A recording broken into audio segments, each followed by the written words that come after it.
Hominy is especially prepared dry corn. Because corn can be boiled, roasted, and dried for storage through the winter, the Anishinaabek frequently prepared corn into hominy. Traditional foods are good medicine for our bodies. The food distribution program on Indian reservations have many traditional foods for you to choose from. These foods are harvested throughout the year and preserved for use. All 4 ingredients in this recipe come from the food distribution program.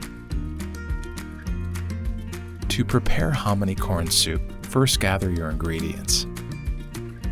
You will need 1 to 1.5 pounds of pork loin chops, 4 15.5-ounce cans of hominy, or if you have more time, you may make traditional hominy in which the corn is boiled with ashes from burned hardwood. This helps provide even more minerals.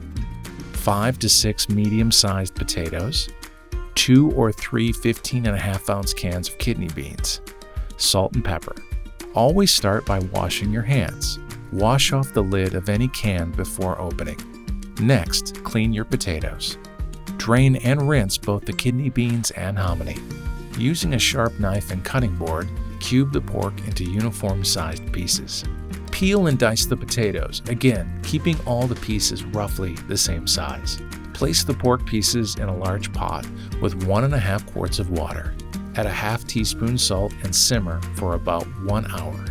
Next, add the drained and rinsed hominy to the pot. Continue to boil together gently for another hour.